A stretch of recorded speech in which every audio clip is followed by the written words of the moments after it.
Meghan Markle has been subject to an onslaught of criticism, after she vocalized her opposition to the overturning of Roe v. Wade in the US.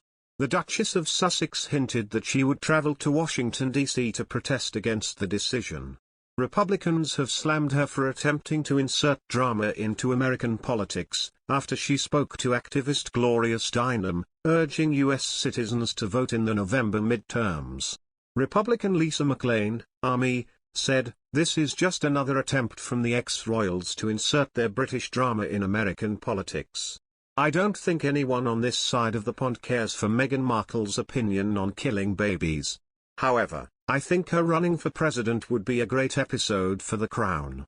Fellow Republican Buddy Carter added, "I think Americans made it pretty clear in 1776 that they don't want members of the royal family making decisions for them." The barrage of criticism followed comments from the Duchess of Sussex, which indicated her willingness to join protesters against the Roe v. Wade abortion ruling. She also urged people to vote in the November midterms, in a move into U.S. politics, supported by her feminist husband Prince Harry. Meghan is reportedly fuming over the ruling, expressing her frustration to activist Gloria Steinem in an interview in Vogue, saying, "Well, Gloria, it seems as though you and I will be taking a trip to D.C. together soon." The Duchess of Sussex maintained her strong views, urging men to be more vocal with their anger at the overturning of Roe v. Wade, revealing her husband Harry's response to the Supreme Court's decision last Friday was guttural. She added, "My husband and I talked about that a lot over the past few days. He's a feminist too." And in a comment that will be widely perceived to be pro-Democrat, she said, "We have to channel that fear into action. We can start this November in the midterms. We have to vote, every time." The Duke and Duchess of Sussex are notably vocal in expressing their views on political activism, and recently hired former aide to Barack Obama, Miranda Barbot, who was paramount in his successful re-election campaign in 2012. Following the shooting at Robb Elementary School in Texas, the Duchess of Sussex traveled to the memorial site, laying a bouquet of white peace roses in tribute to the 19 children and 2 teachers slain by a gunman. Meghan's political ambitions have been speculated on for some time, with claims emerging that she would seriously consider running for president if her husband dropped his royal title.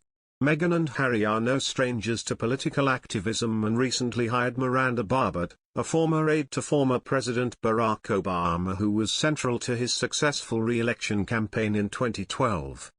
In 2020 they were accused of violating the terms of the Megxit deal after repeatedly urging Americans to vote in the presidential elections.